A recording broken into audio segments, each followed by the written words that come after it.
Hi everyone, in today's video we have a really neat looking vintage Waltham from, I'm going to guess, the late 1960s. On the back it has waterproof instead of water resistant, so that's one clue to the age, although given this broken seal it's probably not very water resistant at all. It does tick, although not very well. It doesn't look too bad in here though. There is a little bit of power in here, but to release the power we first need to take the automatic works off. You can see Waltham Watch Company stamped on the rotor and 233 UT on the bridge there. And Waltham is a brand that has a very complicated history.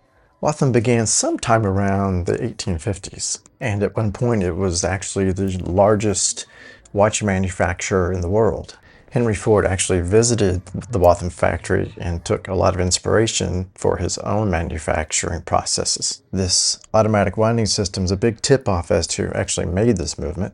Now we can pull back on the click spring and release what little power there is. Now I'm going to go ahead and remove the balance.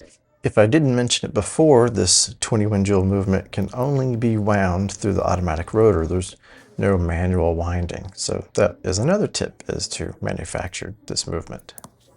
And if you've done any work on watches yourself or watched a few of these watch service and repair videos, then you may recognize this as looking very Seiko. And indeed, the UT233 is based very much on the Seiko 6601. So the UT would have been like the modern day NH Seiko equivalent. I like to have the balance staff in the jewel and flip that over when I put the balance away. I'm going to go ahead and align these hands for removal before I take out the stem. I'll remove this movement ring here.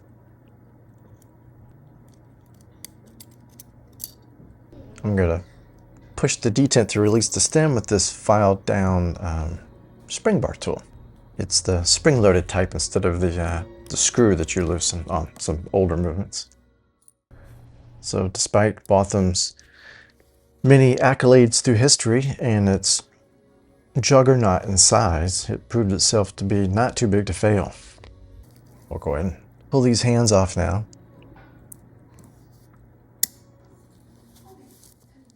And we'll loosen these dial feet screws here and here. Seen throughout its history, it made some poor financial decisions and was on more than one occasion too slow to respond to the market. I'm having to pry up on this dial a little bit. And there's a little bend in this dial feet.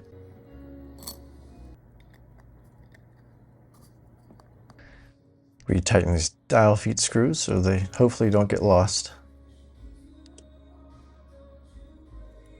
A lot of watch brands failed due to the quartz crisis, but Waltham, as it was founded in the 1850s, actually collapsed during the 1950s, well before the quartz crisis.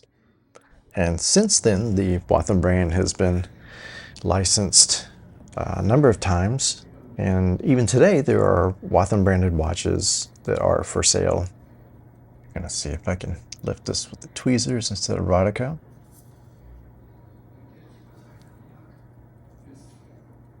Just minute wheel. This little intermediate wheel. It's chamfered often on one side, so just make note. It's almost always chamfer side down, but you can feel when it's not quite right. It won't be very smooth. That's our cannon pinion. This is a large screw for this plate.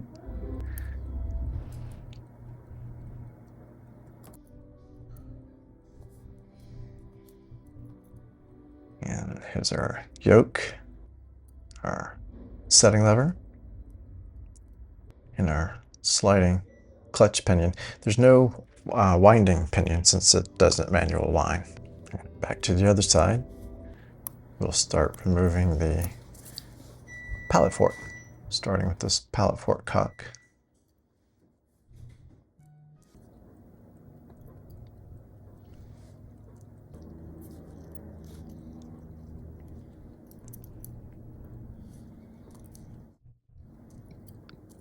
There's a washer there on top of the ratchet wheel. I don't know if that's original or if this is an addition.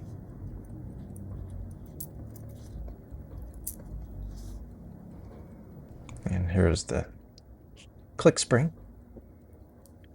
So this Waltham that I have from the 1960s here is yet another one of those moments in the brand's history that had been revived. Trying to mark it on the back of the founding company's legacy. But it's a cool looking watch. Dial's in very nice condition. And you know what? This watch is going to be for my dad. He expressed some interest in having a dressy sort of watch. And the size of this is, by today's standards, a dress watch size. Get this bridge off. Back then, it would have been a fairly decent sized, larger size watch. I think with the right strap, it'll dress up pretty nicely.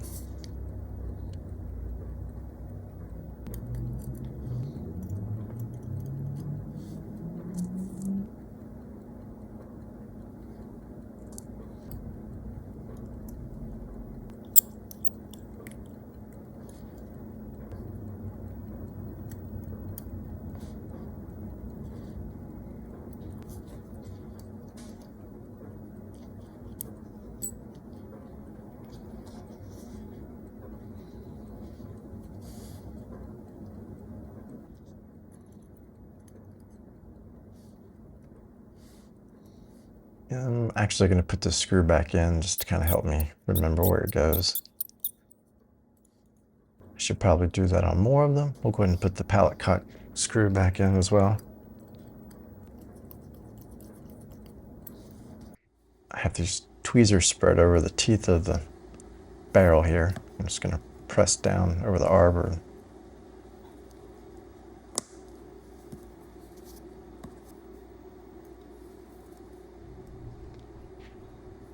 Just be careful not to let that spring hop out of here. And that is pretty nasty in there, but we'll clean that up. I've got another batch of parts ready. I cleaned the balance on the main plate along with the pallet fork and this isopropyl alcohol. Hey Siri, set the timer for 90 seconds. 90 seconds, starting now. You start going longer than 2 minutes, you run the risk of damaging the shellac that holds those jewels. All right, it's time to pull these guys out. I'll get them onto some watchmaker's paper, dry them off.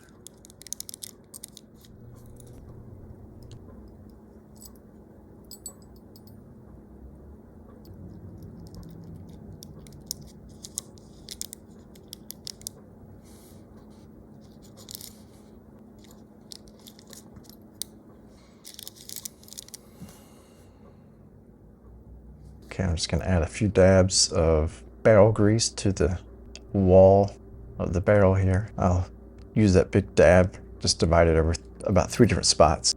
So I have been winding these springs by hand, and now I'm trying this 3D printed system that I got from a guy in France. It's certainly not as nice to use as a more expensive mainspring winder, but it does the job. Now I'm going to put some D5 on the spring and on the bottom of the arbor there, or not the arbor, but the barrel, and a little bit where the arbor will go.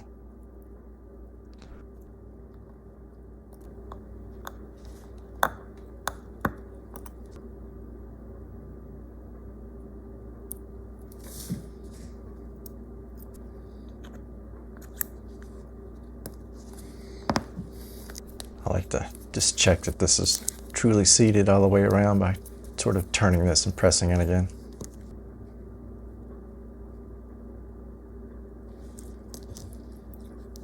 I'm loosening this screw that's for the that plate that holds the wheel in the center.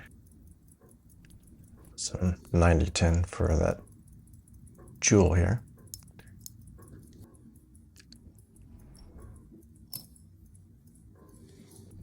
And I'm going to put some 90-10 here and lower the plate on it.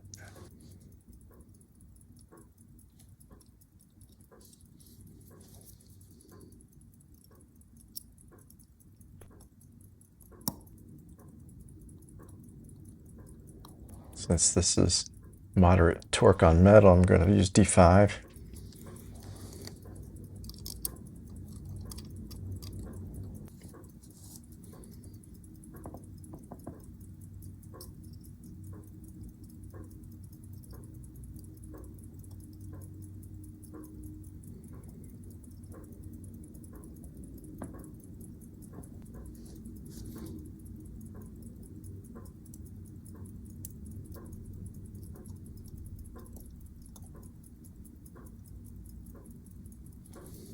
Seem to be having a hard time getting any of these pivots.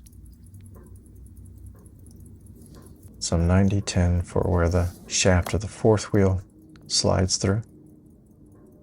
So it drives the seconds, or mounts to the seconds hand, central seconds hand. I guess we'll get this top plate on here and see if we can get these suckers lined up.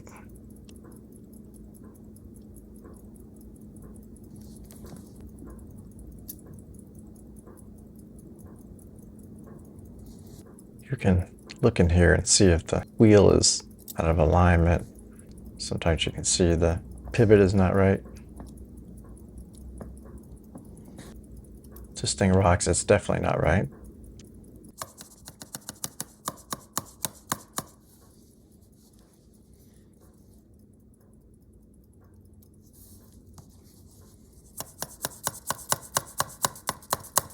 This is not my most efficient day.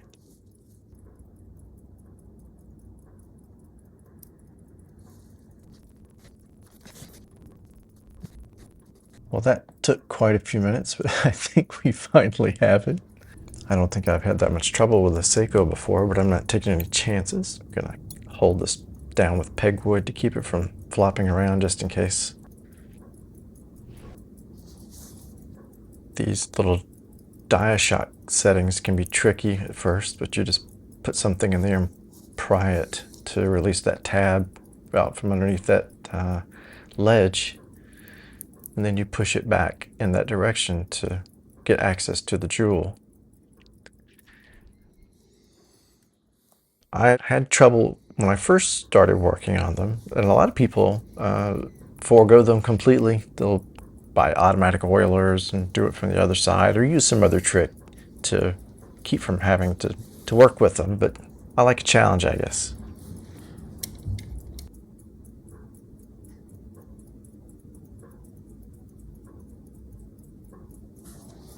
Tiny little drop. Just gotta transfer this jewel back into the setting. This old broken oiler, I'll just shift it off this piece of Rodica. I'll shut this guy. Shutting this guy is sometimes just as tricky as opening him up.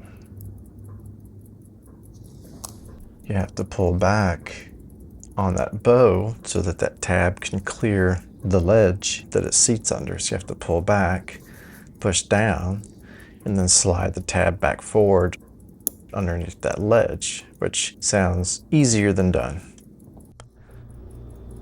I think we've got it, but I'm gonna see if I can nudge it just a little more.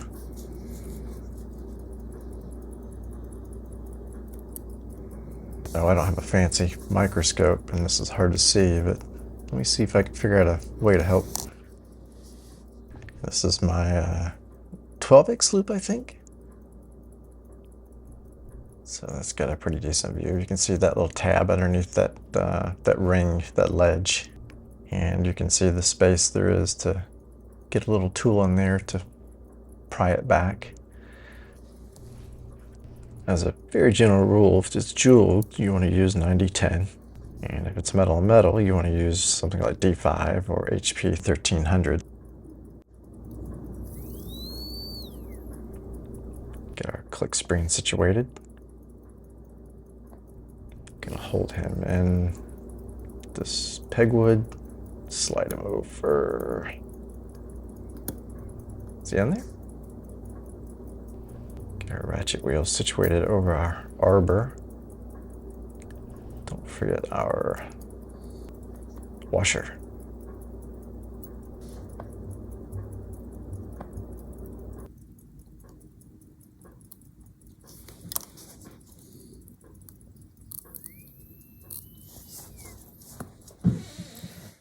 gonna lubricate our cannon pinion before we slide that over. This will also help protect that exposed seconds pinion. Little D5 here where that minute wheel goes.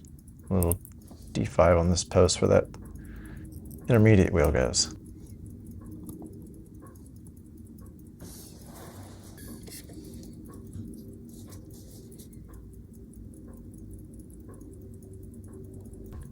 Gonna apply some grease to these walls of the sliding clutch pinion where the yoke makes contact.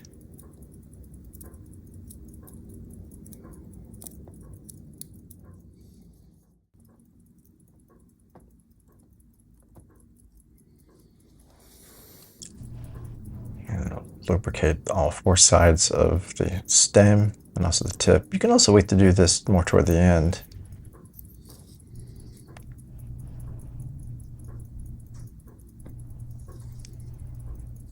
Thread it through the pinion.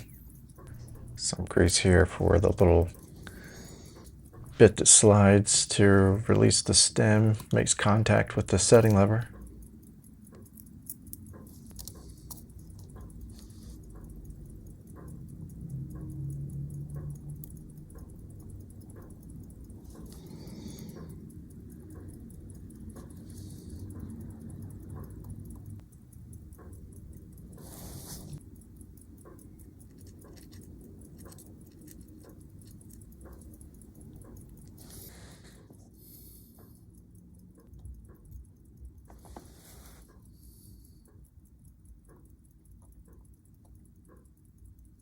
And we'll get this setting works cover back on. And you can also see that it's kind of stepped, so that has like a spring, vertical spring. Gives resistance for that stem release.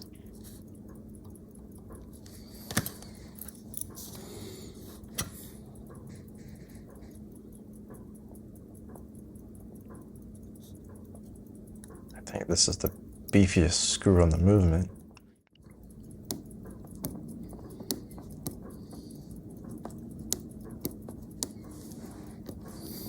Just gonna come back with some grease and some little contact points that I missed. That feels better. And I get to do another Diashock. So use this oiler to pry him back, slide him out of the way. In this angle, you can really see that tab and how it's kind of slid up to expose the jewel. So I'm just gonna pull this out with some Rodico and clean it up, oil it up. It might have been easier to go ahead and pull out the chaton part of this jewel and stack it and drop it back in, but I'm just gonna lower this back in like I did on the other side.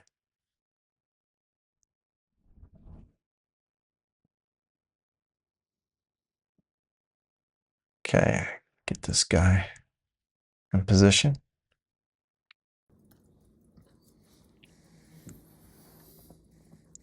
See if we can press it down and in.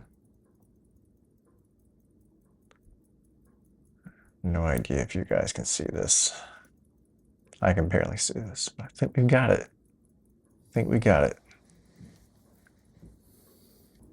This shock setting here is the other side of the balance, and it's one of those three-pronged springs. So you just keep your tool in the center while you twirl it to release it from the tab.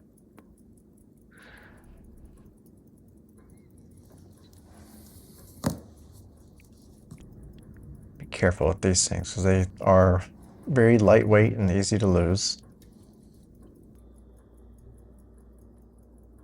And it looks like we got both the upper and lower jewels, so we'll clean those, separate those and clean those. And we'll get them oiled.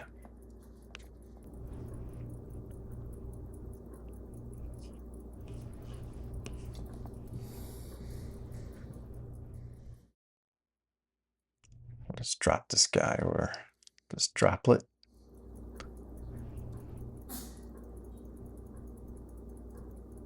we go. Flip it over, see. Yeah, there's a nice little bubble in there. All right, we'll get him in there and then get that cover. That last cover on.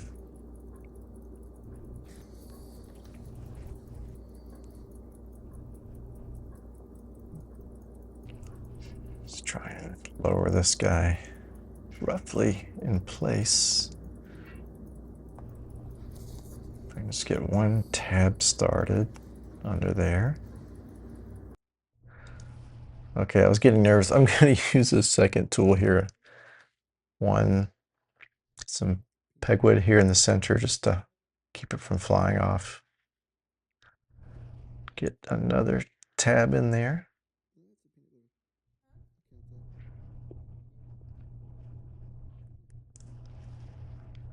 Okay, now it's going to twirl it to that third tab gets to the little recess, and then I can slide that under.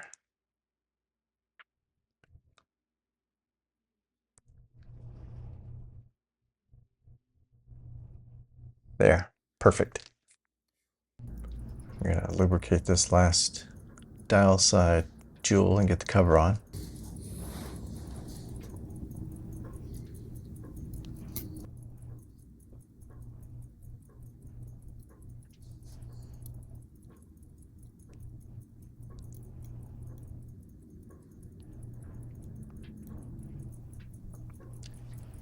Looks like there's access to that jewel, but I didn't want to find out the hard way if it wasn't.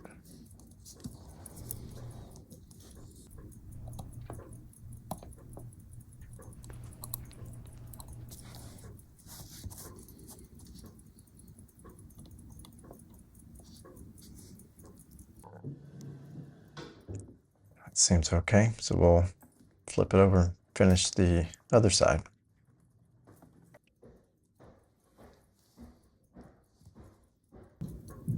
Just taking out this pallet fork cock screw that I put in here during washing.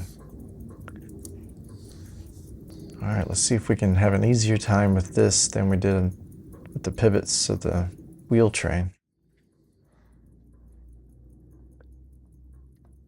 It's not falling in on its own, that's for sure. Okay, I think that's it. Let's get the cock on there and see how it looks.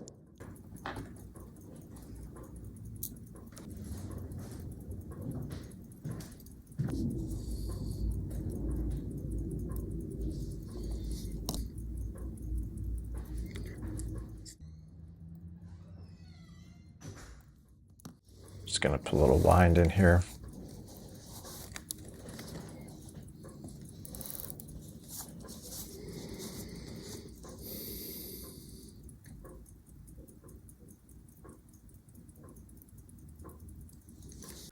Okay, next we're going to lubricate the short vertical facets that make contact with the escape wheel here.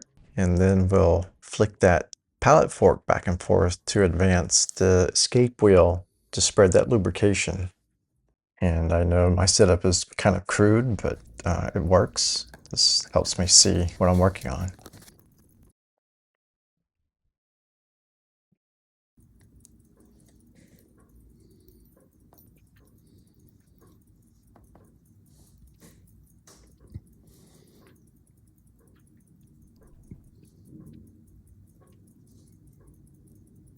See if we can get these pivots right the first time. Oh, wow. Guess sometimes it is better to be lucky than good.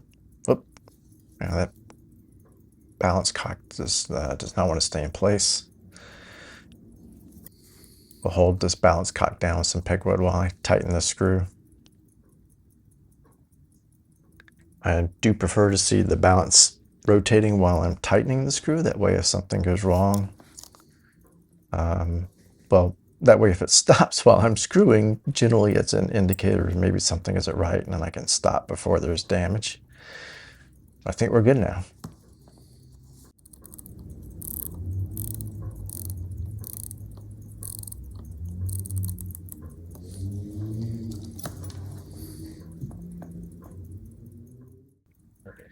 we still need to get this side of the balance, or the jewel on this side of the balance. So again, I'm just rotating this 3-prong spring around.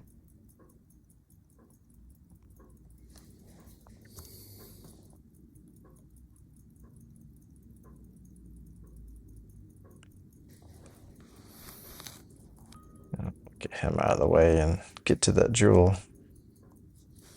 Okay, washed, dried. Now we're going to lubricate, reassemble, and reinstall. I was a little clumsy getting that together, so I'm going to just check this oil droplet. Looks good. If that oil droplet hadn't formed correctly under there and smeared, I would have needed to have re-cleaned it and re-oiled it. Now we can get our shock spring back in.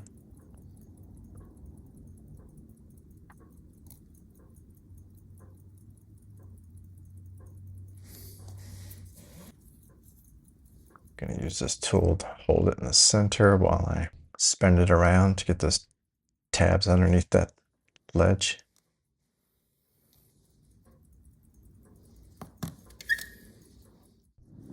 And this is our automatic winding works. And Seiko has a relatively simple yet very effective one. Get our rotor off and we'll flip this around to show the magic. Some call this the magic lever, this paw lever, and it's sort of the secret sauce behind Seiko's winding. So you have to remember that orientation for the paw lever. It's not a symmetrical piece.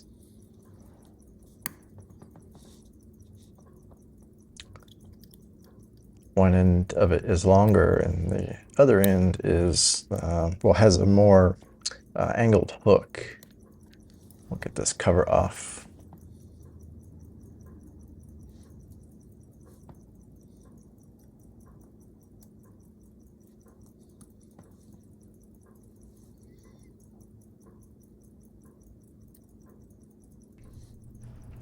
And there's a pretty good view of the paw lever.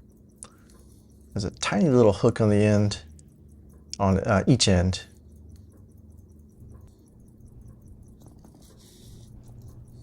And there are grooves on this wheel that those hooks kind of latch into. So we'll get these parts into the watch cleaner, get them dried, and ready to reassemble. I'm actually not going to put the rotor into the ultrasonic cleaner because I'm worried that lettering has paint and that might wash out. So you can oil this jewel either before you put this wheel in or after on the other side. So 90-10 here where this paw lever jewel will go. Now I'm going to lower the paw lever, which has the jewel, over that little post that I just oiled, and gently bend these arms over this wheel. Now we get our cover on.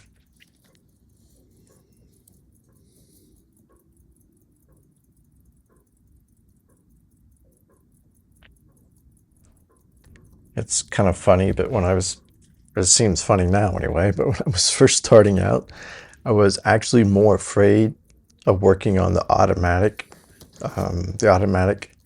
works on a watch than I was actually the watch movement itself. Just going to lubricate this little area here.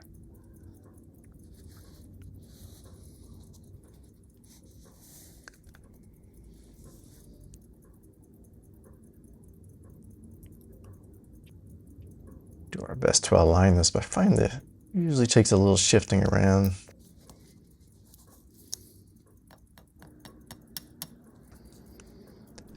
They don't normally just drop. Actually, this may have dropped in. No, it's not quite in. Let's see if we can manipulate this a little bit. Oh, I think it just dropped in.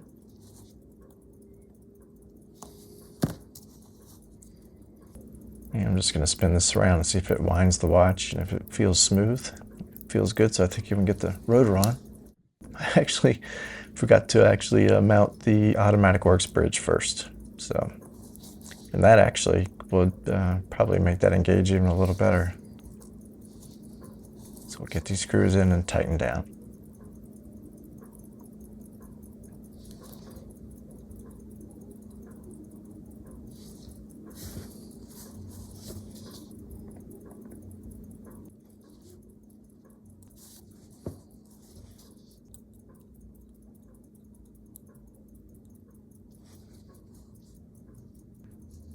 Well, this crystal's seen better days. I forgot I put the movement ring back in here.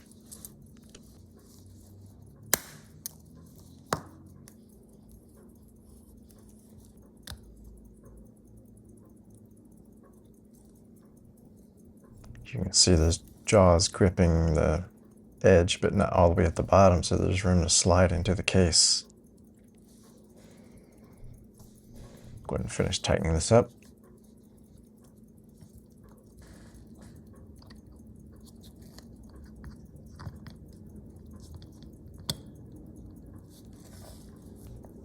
Now I'm going to release the tension, and that will expand back into the case.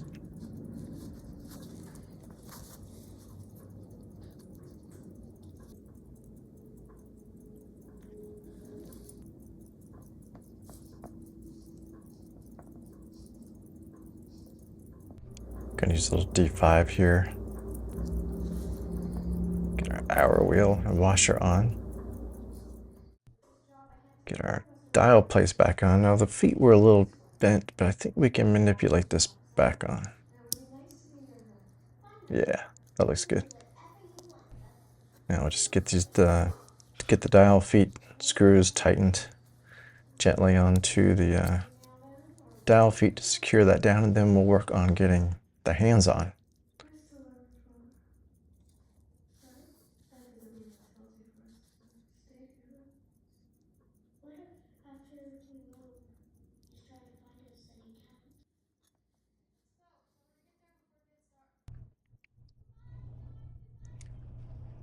The hands look pretty decent. The loom, or I'm assuming that was loom, has turned a little dark, but I think it actually helps with the contrast on the hand.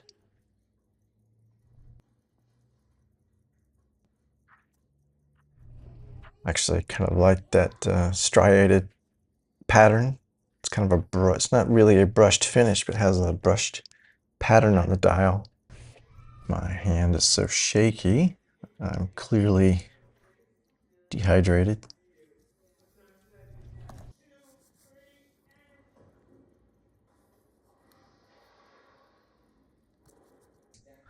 Okay, I'm just going to kind of soft set our stem in here. I'm not going to press it in yet. I'm going to get our movement ring in here. Be careful not to damage the balance. Though this one clears it pretty well, a lot better than some others. Press this in. Okay, now I'm going to press in the stem release and ease the stem in. I've had some bad luck on older Seikos, and I've learned doing that has helped me at least. If you've got any experience with that, let me know. Maybe I'm missing something or doing something wrong. I've got our rotor on. This watch is pretty wound up right now, so it's not spinning around all that freely. Get us a new gasket in here. And despite the waterproof claim on the back, I wouldn't.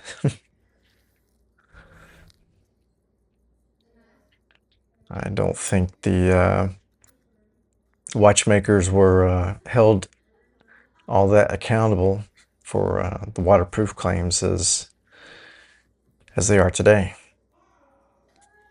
Okay, I can't get this on by hand, so I'm going to have to take it to my press, and I'll be right back. Okay, that took a lot more force than I would have thought, but I'm back hot off the press. So here are the straps that I considered pairing up this watch. I think I'm leaning toward this one in the middle. You guys tell me what you think. Again, this is going for a dressy vibe. You know, my dad lost everything in a fire a few years ago, and he's kind of put off having things like watches on the back burner. So this will be a little gift to him. Well, that's going to do it for this video. I really hope it was helpful, and I really appreciate and enjoy having you along. I hope to see you in another, and until then, take care.